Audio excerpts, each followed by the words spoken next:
Vamos a ir al libro de Hebreos. Si de pronto usted alcanzó a ver esta mañana la proposición homilética, vamos a estar en Hebreos capítulo 10, versículos 19 al 25. Hemos titulado este sermón El camino de los creyentes fieles. ¿Y hacia dónde apunta el sermón de esta mañana? Apunta a la necesidad de madurar en la fe. Madurar espiritualmente. Un creyente maduro no se ve independiente del cuerpo de Cristo, sino que se ve y se asume como cuerpo íntegro de Cristo, del cuerpo de Cristo, y trabaja por el cuerpo de Cristo y se duele por el cuerpo de Cristo. Ahora, vamos a pedirle a nuestro Señor que sea hablando a nuestras vidas por medio de la oración. Dios, gracias te damos por la oportunidad que nos das de estar en esta mañana escuchando tu palabra. Es un privilegio, es una bendición. Y también, Señor, resulta en una gran responsabilidad, porque conforme recibimos, también se nos demandará. En esta mañana quiero pedirte que moldees nuestro corazón y nuestra mente en un terreno que sea fértil para tu palabra, de tal manera que podamos amar tu verdad, ver lo que tienes que corregir en nuestra vida y obedecer tu palabra. Así como Cristo es nuestro modelo en todo y Él obedeció tu voluntad. Su deseo era hacer tu voluntad, que asimismo para nosotros nuestro deseo sea hacer tu voluntad. Lo pedimos en el nombre de nuestro Señor Jesucristo. Amén. De tal manera que como no hemos hecho una introducción al libro de Hebreos, la introducción al sermón de esta mañana será un panorama completo del libro de Hebreos. Antes de introducirnos en el capítulo 10, versículos 19 al versículo 25. Y usted debe saber en primera instancia que la carta de Hebreos es una carta que en principio parece un sermón escrito. Si usted se da cuenta, no inicia con saludos, sino que empieza de una vez como el autor deseando corregir una actitud que había en la audiencia original. ¿Quién es la audiencia original? Pues como su título, el nombre del libro lo manifiesta, era escrito para hebreos, para judíos. Judíos del primer siglo, lo más seguro es que son judíos que estaban padeciendo persecución por causa del evangelio y posiblemente también están allí antes del año 70. ¿Por qué? Porque se hace referencia a que todavía habían sacrificios en el templo de Jerusalén y algunos de ellos estaban padeciendo persecución por causa de la verdad y su fe estaba flaqueando, estaban sufriendo duda, estaban algunos apostatando de Cristo. Y todo el escrito tiene como propósito dejar claro que Cristo es superior a la revelación dada por los ángeles en el Antiguo Testamento. Cristo es superior a todo.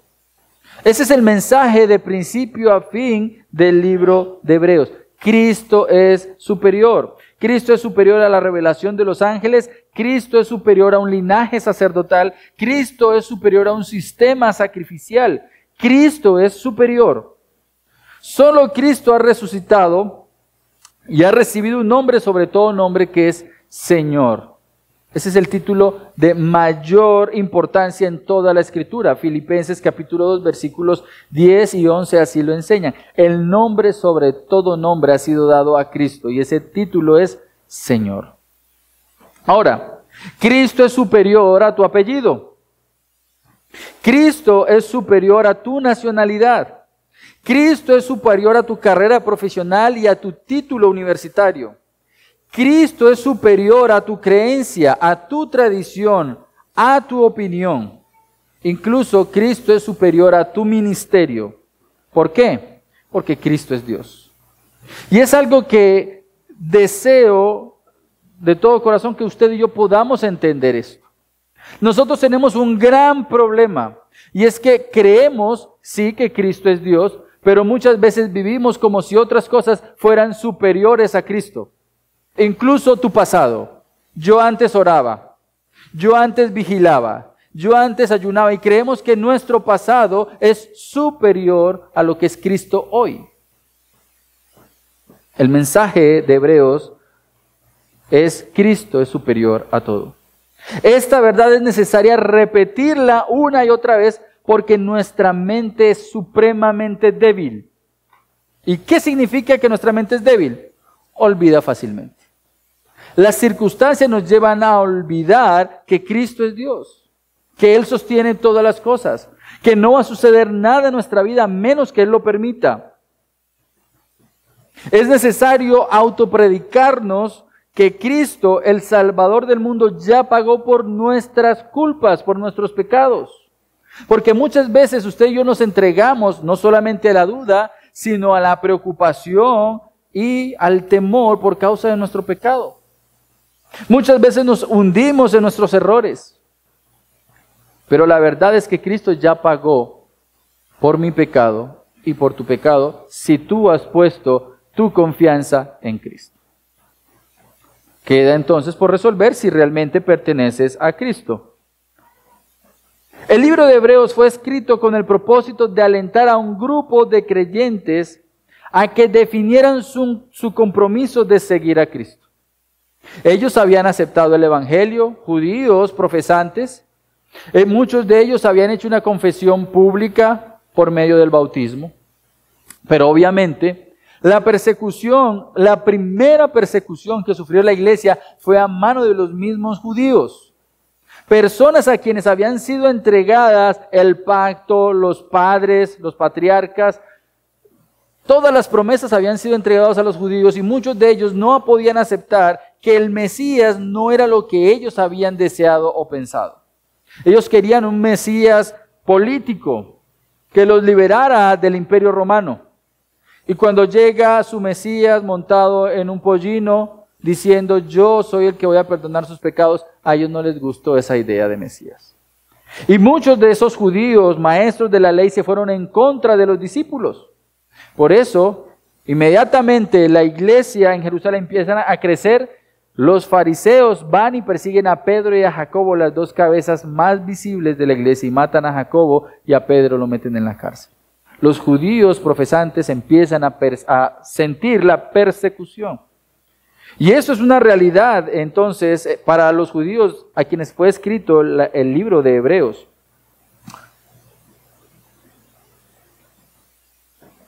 Usted y yo debemos convencernos de que hay esperanza a la luz de las Escrituras, aún para nuestros temores y nuestras dudas. No podemos olvidar que el libro de Hebreos muestra en cada línea escrita la verdad de que Cristo es superior.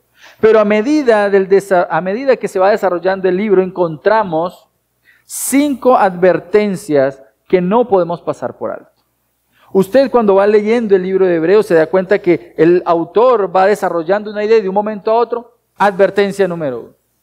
Y así sucesivamente va haciendo advertencias y encontramos 5 advertencias que de manera rápida yo quiero compartir con usted, porque posiblemente esa advertencia le puede ser útil. Y si usted se da cuenta, no hemos entrado a desarrollar nuestra porción. Solamente estoy haciendo un desarrollo general para que podamos entonces ver por qué es importante que usted y yo maduremos en la fe. Pero la primera advertencia la encuentra en Hebreos capítulo 2, versículos 1 al 4. Y es una advertencia contra el descuido. contra el descuido. ¿Y cuántas veces usted y yo no hemos sido descuidados con lo que hemos recibido? No descuidar una salvación tan grande. Porque si el mensaje dado por ángeles, o sea, la ley de Dios entregada por Moisés, tuvo consecuencias, ¿cuánto más lo tendrá el rechazar el mensaje del Hijo? ¿Cuántos de ustedes han escuchado el Evangelio? ¿Cuántos de ustedes han leído las Escrituras y aún así han descuidado la salvación que se nos ha presentado por medio de la Escritura? Esa es la primera advertencia que Dios da por medio del libro de Hebreos. Advertencia contra el descuido. Pero encontramos una segunda advertencia en el libro de Hebreos. Capítulos 3, versículos 7 hasta el capítulo 4, versículos 13. Una advertencia contra la incredulidad. Y usted puede decir, bueno, eso no va conmigo porque yo estoy aquí. Estoy aquí en la iglesia, estoy aquí creyendo que Jesús es Dios, estoy aquí creyendo que soy salvo por gracia. Pero resulta que el texto de Hebreos capítulo 3, versículo 7 hasta el capítulo 4, versículos 13, nos muestra un ejemplo. Y el ejemplo es el mismo pueblo de Israel que sale de Egipto y no entra a la tierra prometida. ¿Por qué no entraron a la tierra prometida? Porque aunque Dios los liberó con mano fuerte de Egipto y los hizo andar por el desierto y proveyó todas sus necesidades, ellos cometieron muchos pecados que a la final eran evidencia de su incredulidad. Pecados como murmurar, dudar de la bondad de Dios al decir que Dios los quería matar en el desierto, incluso decir lo contrario a lo que Dios decía. Dios había dicho, la tierra prometida es buena, y los espías que a la final eran representación de todo el pueblo dijeron, la tierra es mala.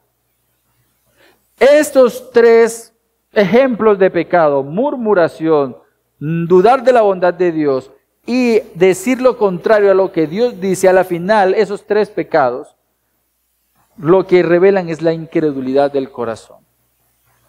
Esa es la advertencia que encontramos allí en Hebreos. Y yo no sé si de pronto tú y yo estamos en la misma problemática de Éxodo. Quizá somos incrédulos aun cuando estamos en este lugar. Dios dice que amar al hermano es bueno, Dios dice que congregarse es bueno, Dios dice que confiar en los planes de Dios es bueno, pero cuando salimos a la realidad de nuestros hogares, de nuestras casas, de nuestros trabajos, hacemos todo lo contrario a lo que la Escritura dice. ¿Por qué? Porque eres incrédulo. Y entonces hay una advertencia para ti que eres incrédulo. Y es, no endurezcas tu corazón como lo hicieron los israelitas. Dios estaba bendiciéndolos, proveyéndolos, cuidándolos, y aún así ellos endurecían su corazón. ¿Por qué? Porque ellos querían algo distinto a lo que Dios les quería dar. Porque ellos no querían creer de la bondad de Dios. Y esta razón, ese motivo es porque muchas veces estamos deseando lo que Egipto ofrece. Egipto no ofrece realmente nada. Egipto lo único que ofrece es esclavitud por unos pocos panes y puerros y ajos y cebollas. Cuando Dios está ofreciendo, lejos de Egipto, una tierra donde fluye leche y miel, vida eterna. Encontramos una tercera advertencia en Hebreos capítulo 5 versículos 11 hasta el capítulo 6 versículo 12. Y es la advertencia contra la inmadurez y la apostasía. Y préstele mucha atención a esto porque aquí muchos de nosotros podríamos estar atascados. Hay una advertencia contra la inmadurez y la apostasía. Y esa advertencia quiere impulsar a las personas que han creído en Cristo a avanzar en la madurez, a no retroceder. Se exhorta a crecer y a no quedarse en los principios básicos. Si hay algo que esta iglesia ha ofrecido son cursos y capacitaciones para que las personas de nuestra congregación puedan ahondar, crecer en las verdades de la Escritura. Pero resulta que como muchos aquí no queremos crecer, entonces no hemos podido, ¿qué? profundizar en aquellos temas que son de vital importancia para nuestras vidas. De tal forma que muchas veces esta advertencia es para nosotros. Es que ya yo tengo 40, 50 años. Es que yo no aprendo, es que yo nunca estudié. Lo que pasa es que no tengo tiempo. Lo que pasa es que estudiar hasta las 9 de la noche no son sino justificaciones y excusas. Cuando el mundo afuera se está preparando y estudian todo el día, trabajan todo el día, estudian toda la noche, porque consideran importante crecer en el conocimiento secular. Y nosotros como hijos de Dios, que hemos recibido por gracia todas las riquezas de la sabiduría de Dios y no nos esforzamos por ahondar y crecer en la verdad de Dios. Eso es inmadurez. Y hay una advertencia contra la inmadurez. ¿Por qué? Porque aquel que no madura tiende a apostatar. Y voy a volverlo a decir. Aquel que no madura tiende a apostatar. ¿Qué es la apostasía? Resulta que el término apostasía para nosotros muchas veces es sinónimo de decir cosas incorrectas, erróneas o herejes. Pero realmente el término apostatar es muy sencillo de explicar. Muchas veces se llegaba a los puertos, un puerto no aeropuerto, sino un puerto de naves, de barcos, y muchas veces se daban cuenta que el barco que habían dejado amarrado en el puerto ya no estaba. Había apostatado, se había alejado, se había desenredado y se había ido. La marea se lo había arrastrado. Ese barco había apostatado. De la misma manera nosotros, cuando no maduramos, cuando no crecemos en el conocimiento y en los principios básicos de la Escritura y ahondamos en las riquezas de Cristo, podríamos apostatar, alejarnos. Es muy fácil alejarse. Tú y yo podemos estar aquí, en esta mañana, escuchando el sermón, y nuestra mente y nuestro corazón lejos de Dios. Posiblemente ya apostatamos, aun cuando estamos aquí sentados. Hay una advertencia contra la inmadurez y la apostasía.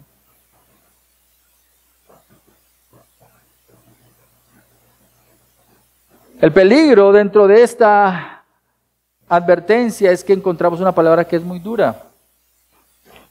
Hebreos capítulo 6, versículo 6 dice que para ciertas personas inmaduras que apostatan, dice, ya no habrá otra vez renovación para arrepentimiento. Aquellos que dicen, bueno, yo en ese momento no estoy estudiando, no sé qué pasa, estoy desanimado. Algún día, de pronto hoy peco, mañana el Señor me da la oportunidad de arrepentimiento nuevamente. Bueno, el texto dice, para aquellos que fueron iluminados una vez y gustaron del don de Dios y se alejan, posiblemente ya no hay más perdón ni sangre para el perdón de sus pecados. ¿Por qué? Porque muchos de nosotros muchas veces creemos que el evangelio de la Escritura es como el evangelio predicado por la iglesia tradicional. Usted peca, reza y empata y entonces a la final no importa porque la misa no es otra cosa que crucificar a Cristo cada vez que usted lo necesite. Pero la Escritura dice que cuando usted y yo cometemos pecados deliberadamente, si seguimos la idea del Levítico, que es a la final el argumento por donde se va centrando todo el desarrollo del libro de Hebreos, dice que para aquellos pecados voluntarios no hay sacrificio para presentar. ¿Por qué? Porque lo querías hacer, porque querías pecar, porque es un atentado contra la santidad de Dios. ¿Cómo se llega a atentar contra la santidad de Dios?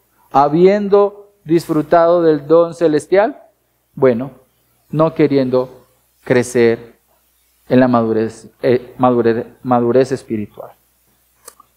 Una cuarta advertencia la encontramos en Hebreos capítulo 10, versículos 26 al 31. Y es una advertencia contra el pecado voluntario.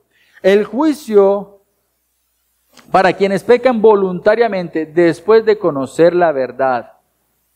Rechazar conscientemente el sacrificio de Cristo es como pisotear al Hijo de Dios.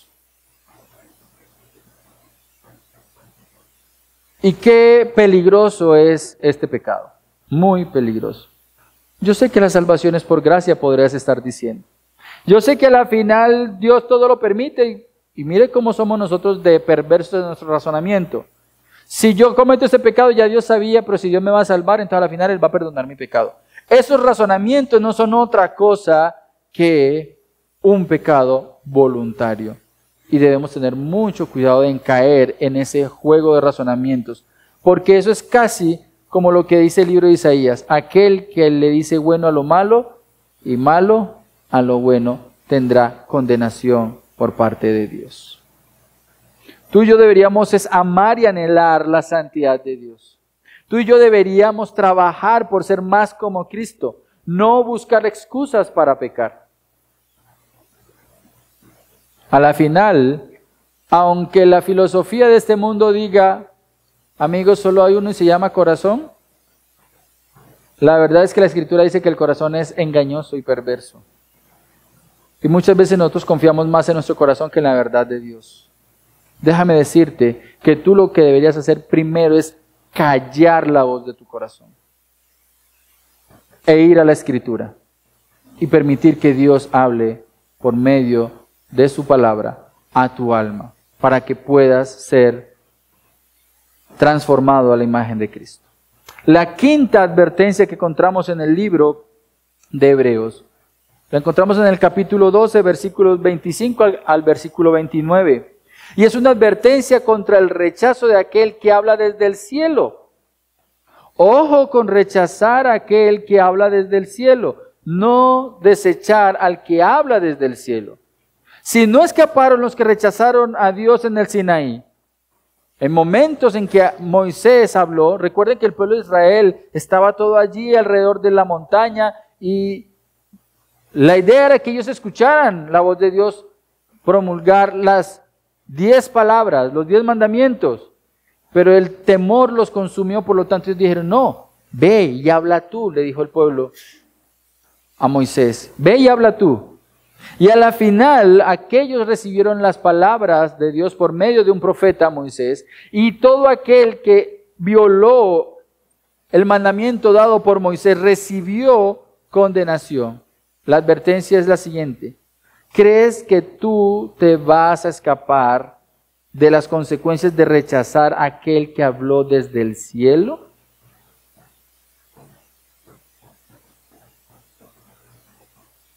Hebreos capítulo 1, versículos 1 y 2 dice que antes Dios habló por medio de los profetas, pero ahora ha hablado por su Hijo. Quien habla desde el cielo es Cristo, y cada vez que tú y yo no somos obedientes a la palabra de Dios, estamos rechazando a Cristo.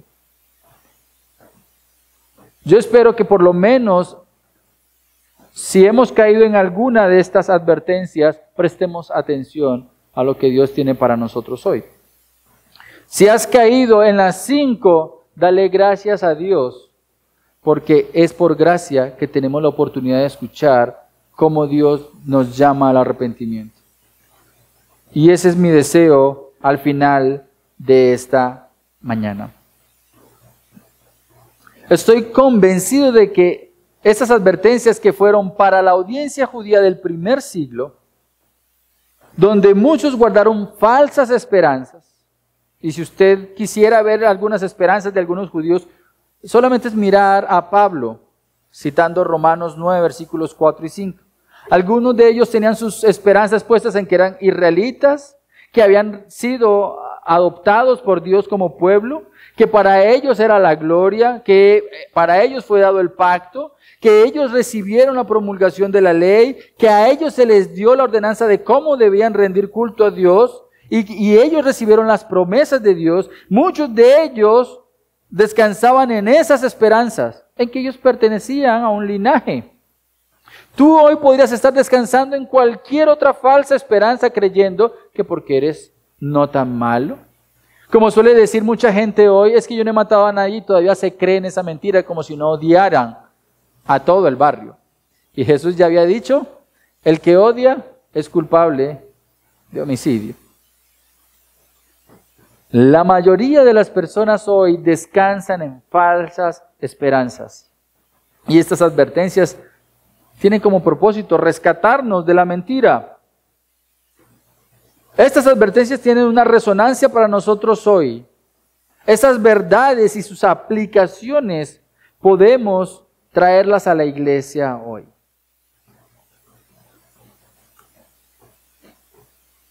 Sabemos que esta carta llegó a su audiencia y lo más seguro es que quienes atendieron al mensaje y a la exhortación le sacaron mucho provecho. Ahora, ¿cómo le sacaron provecho? Solamente he hecho mención de las advertencias, pero no de las tres ideas principales de la carta.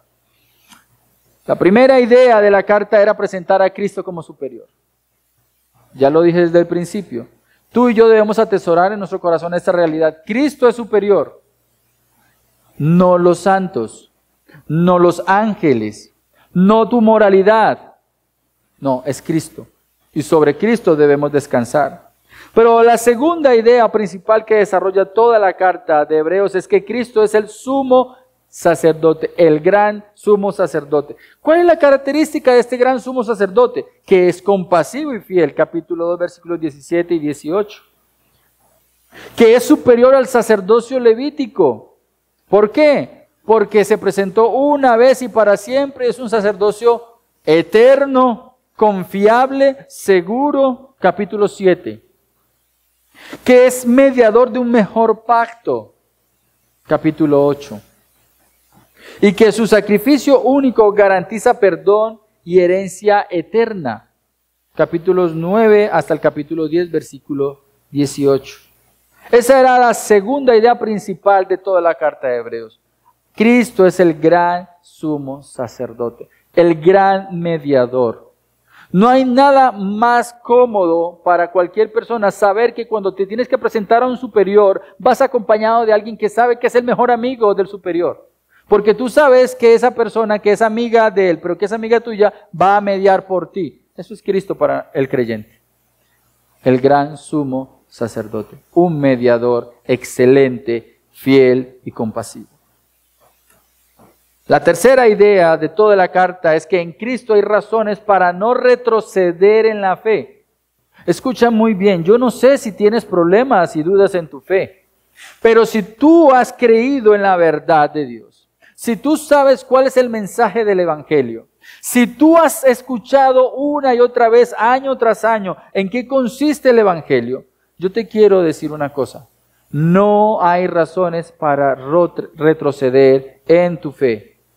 Sino que por el contrario, cada vez que vas a la Escritura y ves la fe dada y enseñada por la Biblia, entonces vas a ser alentado a mirar y a confiar en las promesas que Dios ha dado. Y de eso se trata la última porción de toda la carta de Hebreos. No hay razones para dudar, sino que al contrario, hay razones para confiar. No sé cómo te encuentres en esta mañana. No sé si estás desalentado, si hay dudas, si practicas una vida ritualista los domingos, si la tradición te impulsa a mantener tu rutina, si por causa de la opinión de los demás mantienes una fachada espiritual que seguramente nadie se cree. Tú eres la única persona que cree que eres creíble. Solo sé que hoy es el día para pedir perdón por tu incredulidad. Por haber descuidado la salvación que Dios ha otorgado en cada línea de las Escrituras. Por no preocuparte en crecer espiritualmente y estás a punto de abandonar la fe y la comunión con los hermanos. O quizá estás pecando deliberadamente. Estás actuando en contravía de lo que las Escrituras enseñan. Quiero recordarte que Hebreos capítulo 3 versículo 15 y Hebreos capítulo 4 versículo 7 enseñan que el día de salvación es hoy. El ayer no existe y el mañana es incierto. Tu confianza está en que hoy la Escritura te presenta la posibilidad de arrepentimiento y que hay un sacerdote en el cielo que es mediador. Lo único que tienes que hacer es aceptar tu pecado y decirle, ayúdame Señor en mi incredulidad. Quiero ser obediente a ti. Por esta razón, en esta mañana quiero compartir con ustedes 3 disciplinas para crecer en la madurez espiritual. ¿De qué voy a hablar en esta mañana entonces? Después de haber hecho ese panorama de la carta a los Hebreos, quiero hablar a ustedes de 3 disciplinas para crecer en la madurez espiritual. Y por eso voy a repetir el título de la enseñanza esta mañana. El camino de los creyentes fieles. El camino de los creyentes fieles. Te toca a ti evaluar si eres fiel o no. Te toca a ti evaluar si eres creyente o no. Pero todo creyente fiel crece. Y lo voy a repetir otra vez. Todo creyente fiel crece.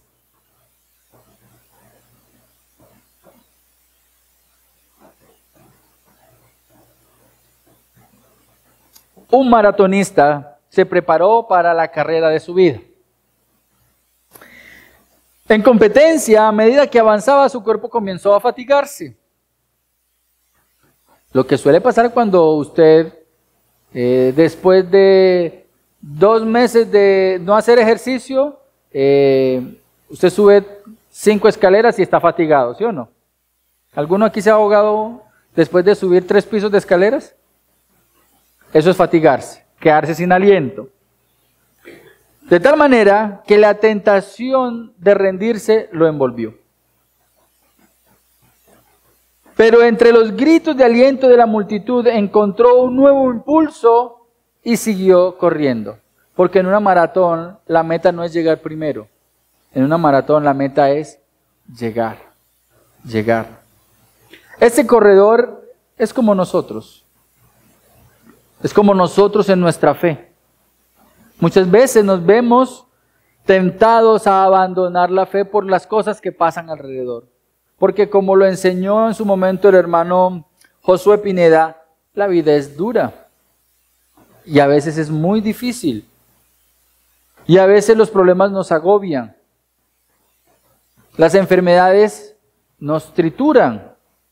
Y a veces queremos abandonar la carrera.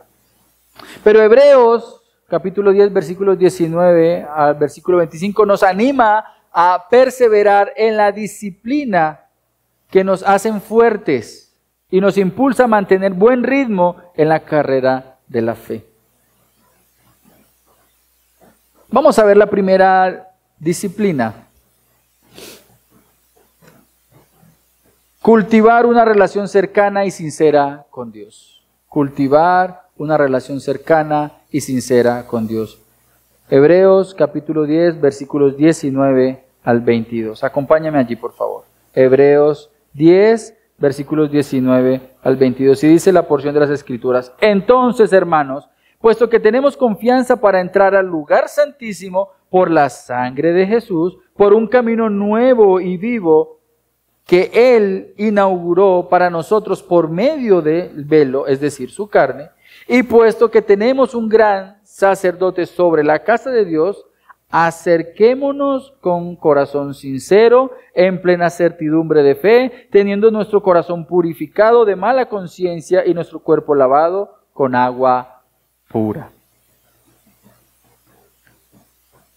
Obviamente estoy partiendo de casi el final de la carta. Estamos leyendo el final de la carta. Usted ya más o menos tiene un panorama general de la carta. Yo estoy casi al final, en el capítulo 10. Pero yo quiero que ustedes recuerden lo siguiente. La ley recibida por Moisés mostró al pueblo de Israel básicamente 2 verdades. La ley que Moisés recibió enseñaba 2 verdades. Primero, Dios es absoluta y categóricamente santo y perfecto. Y eso no ha cambiado. Dios es absoluta y categóricamente santo y perfecto. Y segundo, el hombre es incapaz de cumplir las expectativas de perfección que la ley exige. El hombre es incapaz de cumplir con las expectativas de perfección que la ley exige. Estas 2 ideas son las que están presentes en el contexto inmediatamente anterior al versículo 19. Cuando usted va a Hebreos capítulo 10, versículos 8 al 10, se dice que habían dicho anteriormente: sacrificios y ofrendas y holocaustos y sacrificios por el pecado no has querido, ni en ellos tú te has complacido. Entonces dijo: he aquí, yo he venido para hacer tu voluntad. ¿Quién dijo eso? Cristo.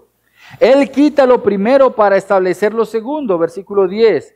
Y por esa voluntad hemos sido santificados mediante la ofrenda del cuerpo de Jesucristo ofrecida una vez y para siempre.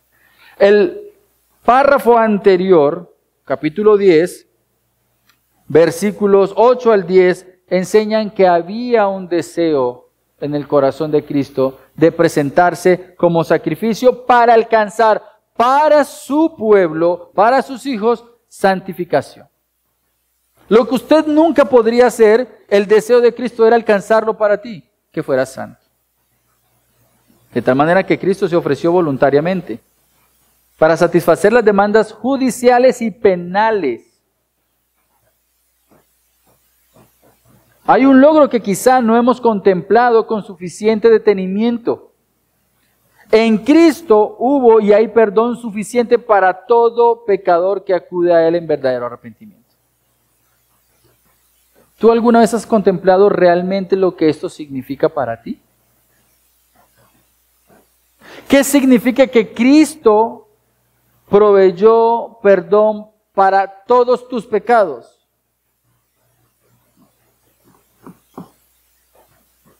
En Cristo hay santificación. ¿Qué significa eso?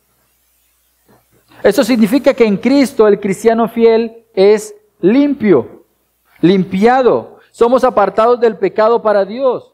Cristo proveyó una condición continua y permanente de santidad. ¿Cómo se los explico? ¿Qué se necesita para que un baño en la casa deje de estar limpio? ¿Cuántas veces hay que entrar para que un baño esté sucio? ¿Cuántas veces hay que usarlo? Una vez.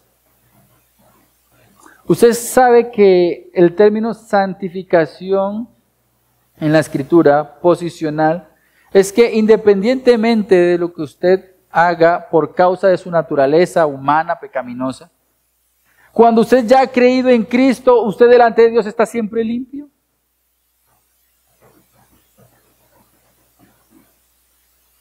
Eso es lo que Cristo ganó para todo aquel que pone su confianza en Él. Pero tienes que poner tu confianza en Él, no en tus obras, no en tus méritos. Y ahí es donde está la dificultad de nuestra fe. Que nosotros inmediatamente hacemos algo bueno, descansamos en lo que supuestamente hicimos bueno. Y déjame decirte que ya el hecho de descansar en eso ya te hace culpable.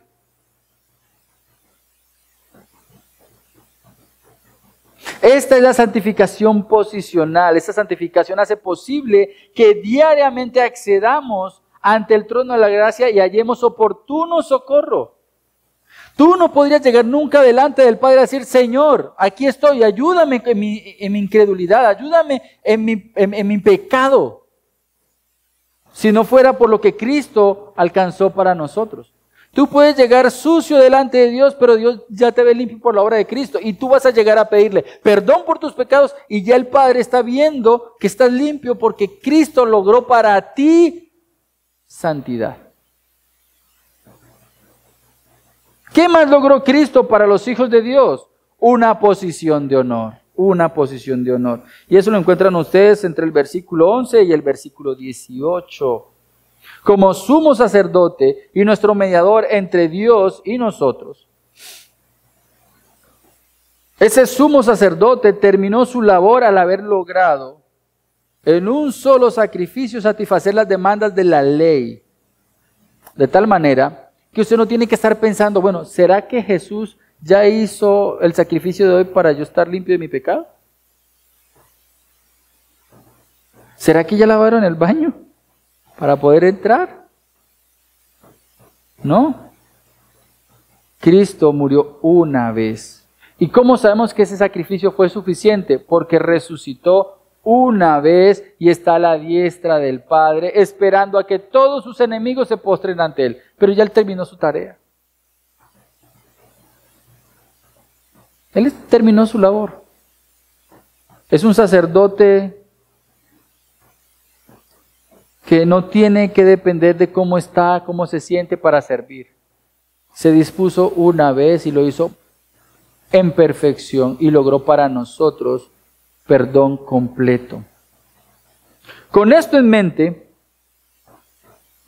con eso que les acabo de compartir en mente, podemos entrar al versículo entonces 19. Y aquí encontramos dos ideas. Tenemos confianza para entrar al lugar santísimo.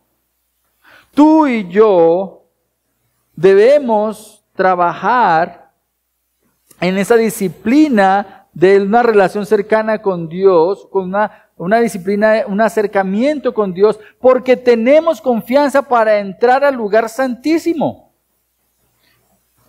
Si realmente has puesto tu confianza en Dios, si realmente descansas en los méritos de Cristo, si tienes un dolor profundo por aún pecar contra Dios, si sientes que no correspondemos como deberíamos al gran amor de Cristo demostrado en la cruz, debes saber que puedes y debes tener confianza para entrar en la presencia de Dios. ¿Por qué? Porque Cristo ya ganó esa confianza para ti. Porque Cristo ya logró para ti lo que necesitabas, de tal manera que puedes entrar directamente ante el trono de la gracia. Esta palabra aquí que aparece como tenemos, no sé si usted tiene esa palabra en su Biblia, versículo 19. Entonces, hermanos, pues, puesto que tenemos, es el verbo de toda la oración. Y si usted se da cuenta, la oración empieza en el versículo 19 y termina en el versículo 22. Tenemos. Se trata de poseer lo que se necesita para disfrutar de un privilegio. Usted tiene lo que necesita para disfrutar de un privilegio. Ahora, la otra palabra que debe llamar tu atención es confianza. ¿Qué tenemos? Confianza. Y es interesante porque uno, si no se acerca al original, de pronto uno puede decir, pues confianza es fe es pistis, pero no, de eso no es lo que está hablando aquí el término. Aquí no está diciendo que tenemos fe, no, aquí dice tenemos confianza. La palabra original alude a la idea de poder hablar sin pelos en la lengua. Originalmente parresía. Hazte la idea de que tú tienes un amigo de toda la vida. Y tú le dices al amigo de toda la vida, oye, ¿será que le hablé mal al compañero y le tiré los cuadernos? ¿Será que hice mal? Y tu compañero que te tiene confianza te dice, la verdad, te digo la verdad. Es la peor persona del mundo. Por eso, y te dice todas las cosas que te tiene que decir. Eso era ser un parresía. Una persona que te tenía confianza. Ahora, el texto bíblico no está diciendo que vas a llegar delante de Dios a decirle todas las cosas que Dios ha hecho mal. Porque ¿qué ha hecho Dios malo? Nada, todo lo hace bueno. Por el contrario, tú vas a llegar con toda confianza de saber que aunque tú no eres perfecto, tienes esa confianza para llegar delante de Él y decirle todo aquello que tú sabes que has hecho mal, pero tienes la confianza para llegar delante de Él y decirle, Señor, aquí estoy.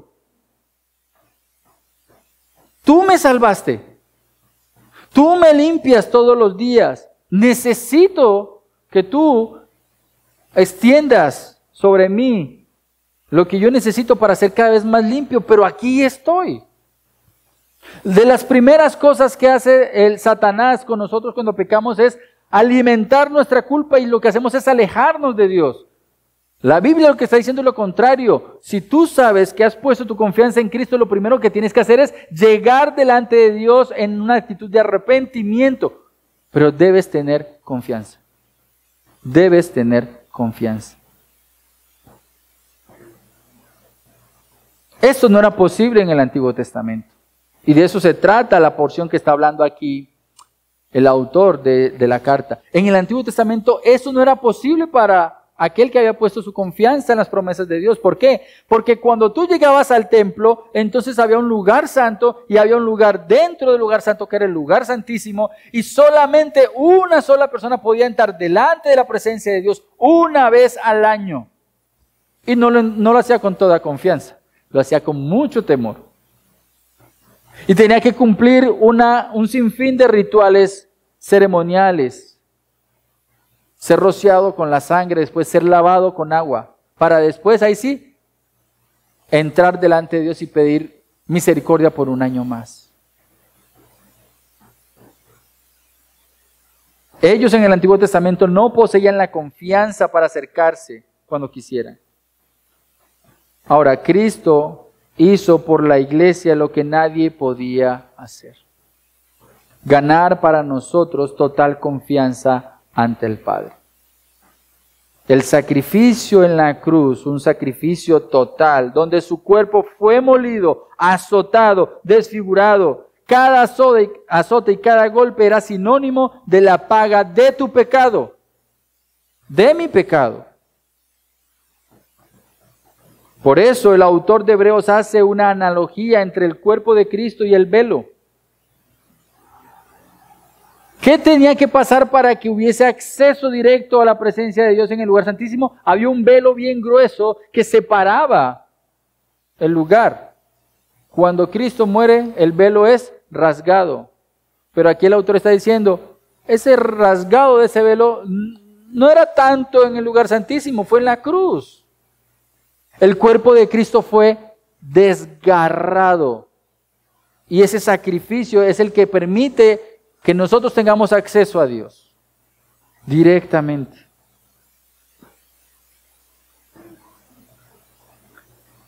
Ahora, en Cristo hay posibilidad de acceso, un acceso nuevo. Originalmente no dice nuevo, sino novedoso, fresco. Eso es como cuando le dicen a usted, hay pan caliente. ¿Usted qué hace cuando siente un pan caliente? Yo voy, está fresquito.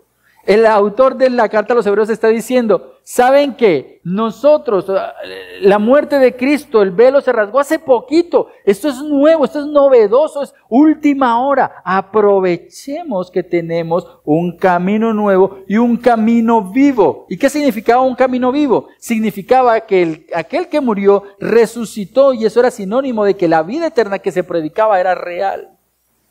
Hay un camino nuevo y vivo, y que quien recibe la promesa de vida eterna puede vivir confiado en que ese sacerdote lo representa eternamente. Y yo no sé si tú entiendes lo que significa ser representado por Cristo.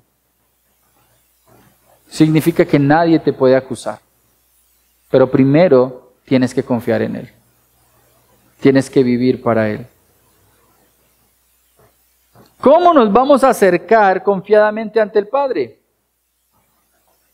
Si has puesto tu confianza en Cristo y vives realmente para Él, entonces debes tener la confianza de acercarte a Dios, el Padre. Ahora, en esta misma idea del versículo 19 al versículo 22, encontramos un segundo verbo que es importante. No solamente tenemos confianza, sino que tenemos una ordenanza. Acerquémonos entonces, dice, versículo 22. Acerquémonos, acerquémonos. ¿Cómo te vas a acercar? ¿Tienes el camino libre? ¿Te vas a acercar de cualquier manera? No, no te vas a acercar de cualquier manera. Pero sabes que te puedes acercar. Ahora, ¿qué tienes que hacer para acercarte a Dios? Es muy claro el pasaje. Primero, corazón genuino. Corazón genuino.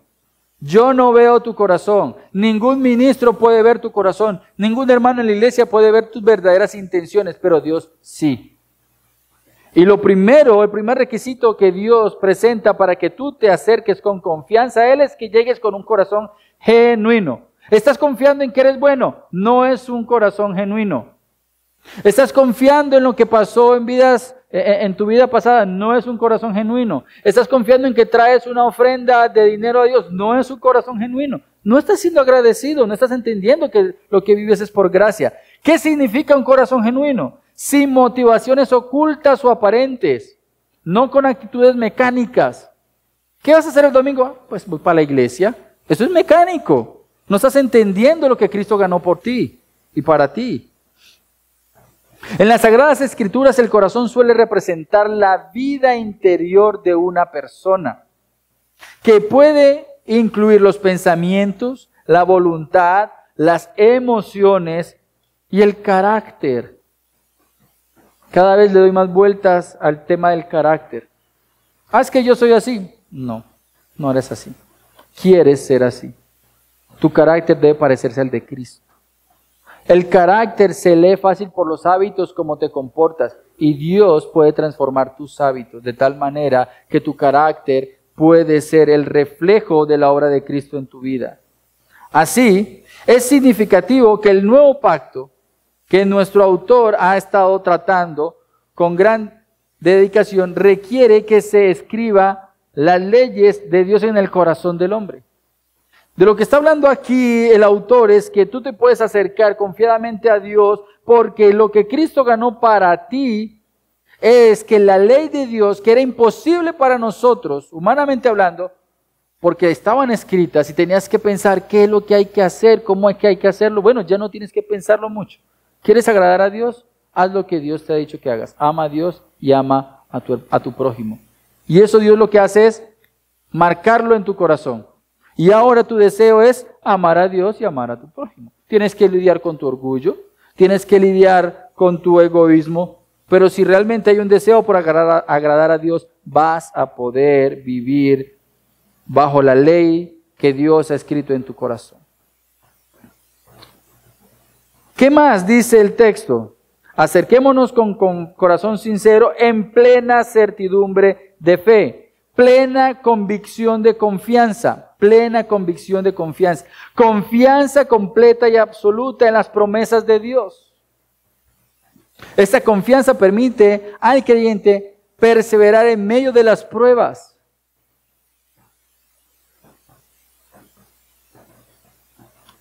Describe la lúcida confianza y la estabilidad generada en los creyentes verdaderos como resultado de la obra de Cristo a su favor. No se trata de recitar un versículo. No se trata de creer que de pronto el mañana será mejor, porque el mañana es un término, una idea efímera, rarísima. ¿Qué es el mañana? Pero la gente dice, el mañana será mejor. No. ¿Sabes por qué la gente cree que el mañana será mejor? Porque de una u otra manera sabe que Dios de todas formas hace de nuestra vida algo más ligero. Pero no están poniendo su confianza en Dios. El creyente realmente debe vivir creyendo que realmente mañana es mejor porque Dios está por nosotros. ¿Pero realmente crees en Dios? ¿Realmente confías en Él? No lo sé.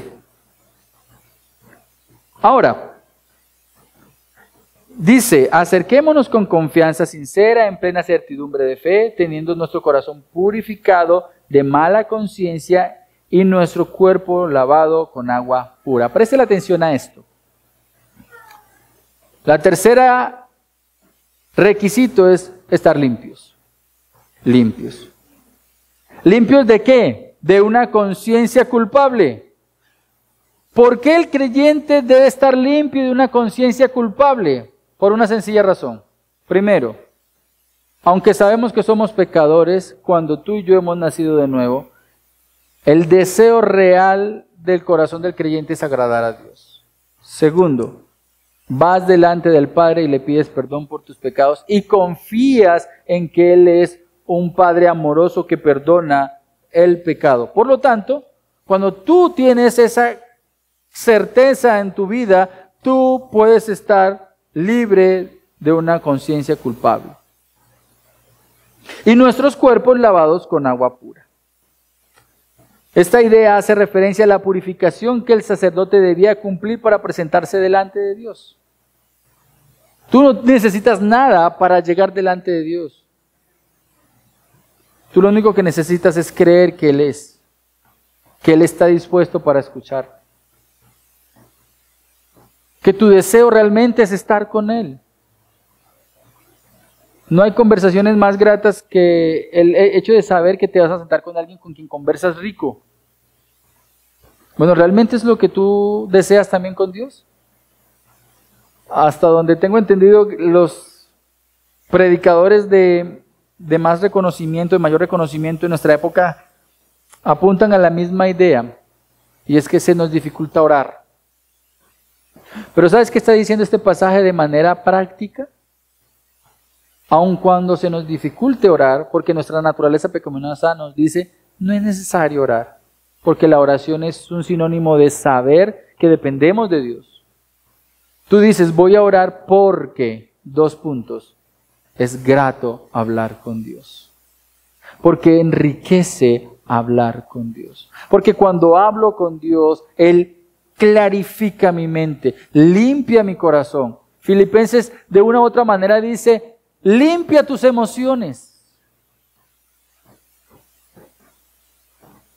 Nuestro primer paso para la madurez espiritual nos lleva a recordar que tenemos vida espiritual gracias a la obra de Cristo y que su muerte y vida nos acerca ante la presencia de Dios. El pueblo de Israel, cuando se acercaba al templo, se acercaba con la idea y la intención de adorar. Acercarse en ese primer paso a la madurez significa mantener una conciencia de que vives delante de Dios en adoración, con confianza. La primera disciplina para crecer en nuestra madurez espiritual es cultivar una relación cercana y sincera con Dios. No lo olvides, tener confianza y acercarnos. Ahora pasemos a la segunda disciplina. Esta sí es más corta. La segunda disciplina trata de mantener firme tu esperanza, confesando la fe sin fluctuar. Mantener firme la esperanza, confesando la fe sin fluctuar. Versículo 23. Mira lo que dice. Consideremos, no, ese no es el versículo 23. 23. Mantengamos firme la profesión de nuestra esperanza sin vacilar, porque fiel es aquel que prometió. Yo creo que aquí la mayoría reconocemos o recordamos lo que significó la Segunda Guerra Mundial para muchos soldados. Durante la Segunda Guerra Mundial, un soldado encontró un versículo bíblico en un pequeño trozo de papel en su bolsillo. Nunca te dejaré ni te desampararé. En plena guerra. En plena Segunda Guerra Mundial.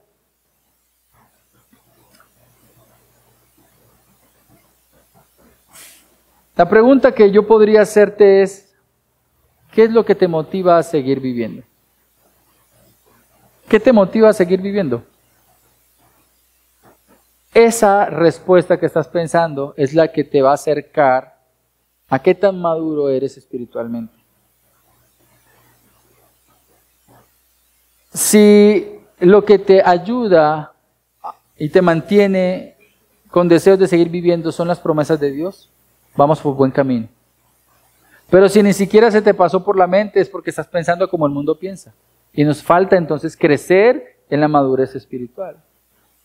La idea de este verso tiene que ver con tener, retener, apoderarse de algo. ¿De qué? De la profesión de nuestra esperanza. ¿Qué es la profesión de nuestra esperanza? ¿Cuál es la profesión? ¿Qué es lo que profesas? ¿Qué es lo que afirman tus labios? ¿Qué es lo que has recibido? En fuentes extrabíblicas se podía decir que los estudiantes mantenían un cuerpo de enseñanzas. Retener la profesión. Los estudiantes retenían un conjunto de enseñanzas. Primero los Corintios 11, versículo 2 hasta el 15, y el 15:2 hablan de que la fe del creyente es el conjunto de doctrinas. Lo que se enseña. ¿Qué es lo que retienes? ¿De qué trata nuestra esperanza? Es una pregunta que podríamos hacer. Es un compendio de verdades que nos sostienen. Míralo muy bien de esta manera. Tú puedes tener un compendio de verdades pequeño, pero fiel. Y Pablo lo afirmó en 1 Corintios 15, versículos 3 al 8. Este es el evangelio que predico. Y resumió el evangelio en pocas ideas. Cristo nació conforme a las Escrituras, murió y resucitó conforme a las Escrituras. Y en pocas palabras resume el evangelio en 4 ideas muy básicas. Si eso es en lo que tú crees, pero no hay nada que te mueva de esa verdad, reténlo, sin fluctuar. Pero de la misma manera, si tú vas ahondando más en ese crecimiento espiritual, podrías llegar a desarrollar eso en lo que has creído de la misma manera como Pablo lo hizo en toda la carta a los romanos. ¿Qué es la carta a los romanos? Lo mismo que los 3-4 versículos de 1 Corintios, el Evangelio, pero ampliado, explicado y aplicado a la vida del creyente. No se trata en qué tanto conoces en principio, se trata en qué tanto entiendes y vives lo que has recibido. Y en ese orden de ideas, el mandato aquí es claro. Mantengamos firmes la profesión. ¿Cuál es la profesión que tienes? ¿Dices que eres cristiano? ¿Por qué eres cristiano? Porque Cristo murió por tus pecados. ¿Y cómo estás convencido de eso? Y si nadie te mueve de ahí, afirma esa profesión y crece en esa profesión de fe. Ahora, una tercera pregunta a la luz de este versículo. ¿Por qué podemos confiar en esa profesión? ¿Por qué? En eso que promueves con tus labios. Bueno, el versículo dice, porque fiel es aquel que prometió. Y yo quiero que pienses en esto. ¿Quién prometió un Salvador en Génesis capítulo 3? ¿Quién prometió a Abraham bendición para todas las naciones? ¿Quién prometió que un rey se sentaría en el trono de David y reinaría por siempre? ¿Quién prometió a un Salvador que nacería de una virgen? Pues Dios. Quiero decirte una cosa, todas esas promesas se han cumplido. De la misma manera, hay muchas promesas que Dios ha dado en el Nuevo Testamento para la iglesia. Y si tú las conoces, debes atesorarlas y aferrarte a ellas. ¿Por qué? Porque el que ha prometido es fiel. Porque el que ha prometido es fiel. Este mantener debe ser sin vacilar. Sin vacilar. Ese término se usa para dar a entender que algo podía soportar grandes vientos y tormentas. ¿Tu fe puede soportar torturas? Es una muy buena pregunta. Lo que tú crees hoy por hoy acerca de Cristo y la verdad de las Escrituras, ¿podrías soportar una tortura? Si te cogemos a pellizcos con tenedores y con corta uñas y empezamos a desgajar parte y parte de tu cuerpo, ¿tú aún así seguirías confesando que Jesús es Dios y que Él salvará tu alma de la muerte eterna? A eso apunta esta disciplina de mantener la profesión de fe. Tú debes trabajar para que eso que has creído sea inamovible en tu mente y en tu corazón. Esta es una disciplina que debes trabajar continuamente. Que si vas o no a soportar la tortura, de eso se encarga Dios. Si tú has puesto tu confianza en Él, Él se encargará de llevarte a su presencia, sin que llegues a negar tu fe. Pero tú debes alimentar tu fe. De tal manera que hasta el momento hemos observado dos disciplinas. Una, cultivar una relación sincera. Y dos, mantener firme la esperanza. Pero veamos la tercera y última. Versículos 24 y 25. Consideremos cómo estimularnos unos a otros al amor y a las buenas obras, no dejando de congregarnos como algunos tienen por costumbre, sino exhortándonos unos a otros y mucho más al ver que el día se acerca. Y esta parte lo voy a hacer un poquito más ilustrativa, para que usted alcance a comprender las implicaciones de lo que el pasaje dice. Mire que este texto dice e inicia así: consideremos cómo estimularnos unos a otros al amor y a las buenas obras. Imaginemos que somos chispas, chispitas mariposas, chispas. Pero cuando nos juntamos, podemos encender un fuego más grande. Así debemos buscar activamente la manera de avivar la llama del amor y las buenas acciones en el corazón de cada hermano. Entre más te unes con tu hermano, entre más hablas con tu hermano, entre más comparten sus dificultades, sus necesidades, sus conocimientos, más se aviva la llama entre nosotros. Más calor, más brasa, más luz. Consideremos cómo estimularnos unos a los otros.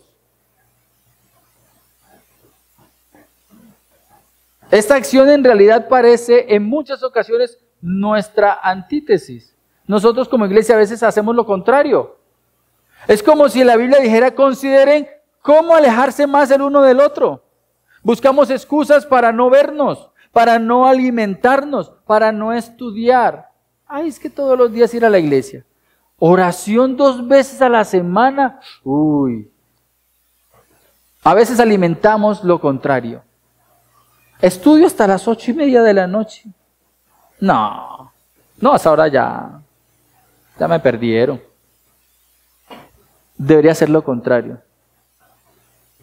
Considerar cómo estimularnos los unos a los otros, al amor y a las buenas obras.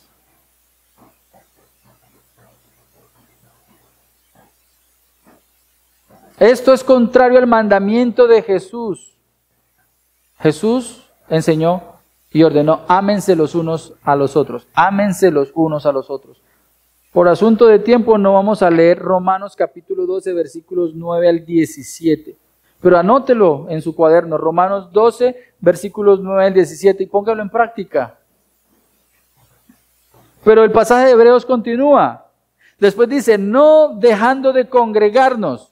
Obviamente, hay situaciones por las cuales tú no podrías congregarte. Si estás en la cárcel, si de pronto estás de viaje, si de pronto estás en la clínica, si de pronto tienes problemas para movilizarte. Pero lo común, lo normal se esperaría que la iglesia, cada vez que hay razones para vernos, ¿qué haríamos? Buscaríamos todo y haríamos todo el esfuerzo por reunirnos, no dejando de congregarnos. Pensemos en un río que comienza a secarse. Si cada gota decide separarse y buscar su propio camino, el río desaparece. De la misma manera, no abandonemos la costumbre de reunirnos como iglesia, porque juntos somos un caudal más fuerte. Cada encuentro es como una fuente que nos recarga, evitando que nos sequemos espiritualmente.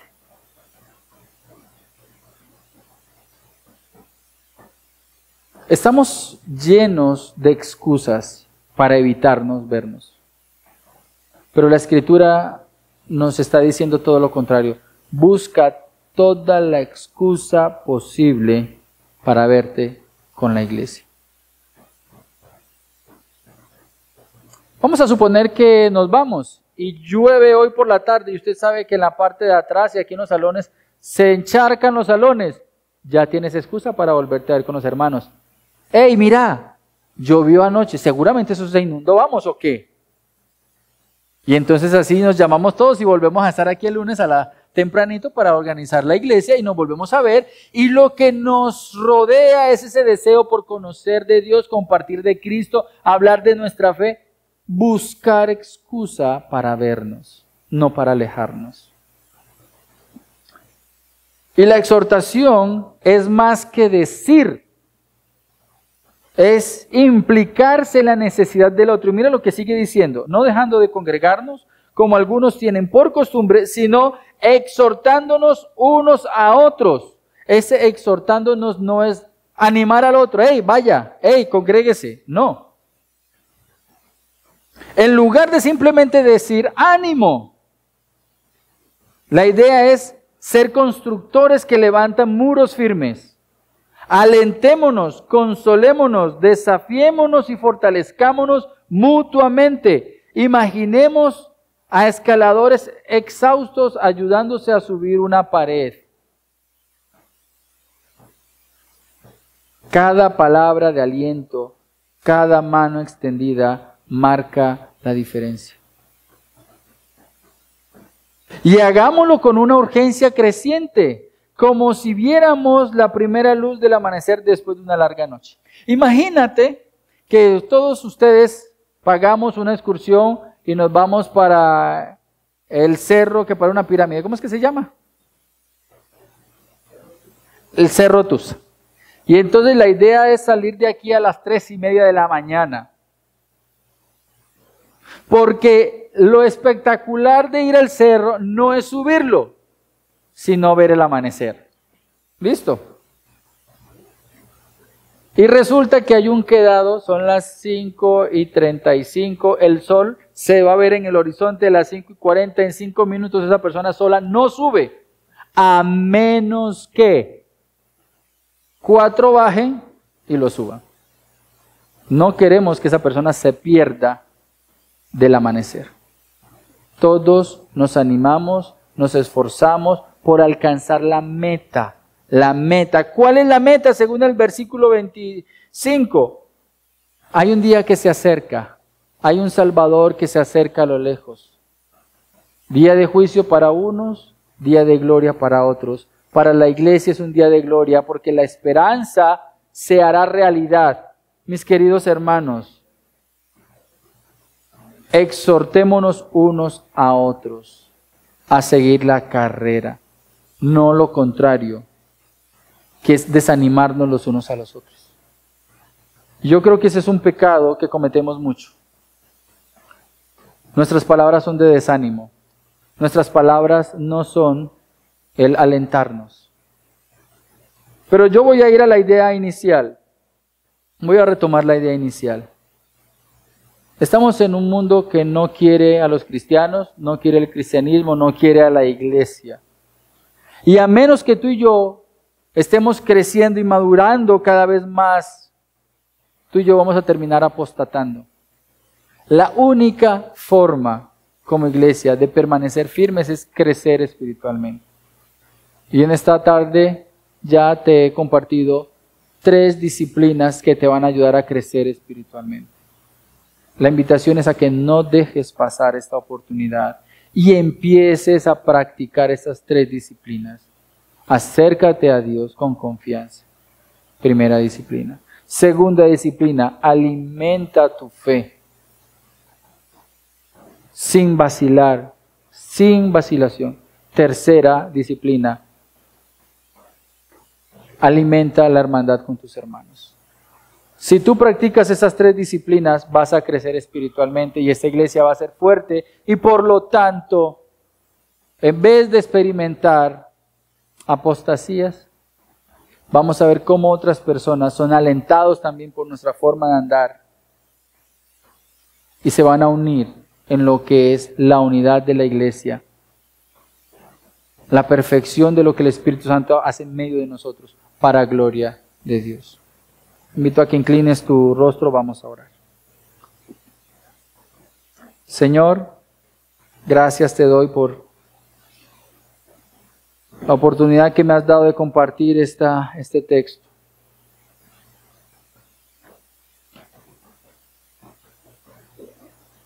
Mi propósito no es dar falsas expectativas acerca de si alguien es creyente o salvo. El propósito en esta mañana ha sido animar y exhortar a la iglesia a desear crecer en su madurez espiritual.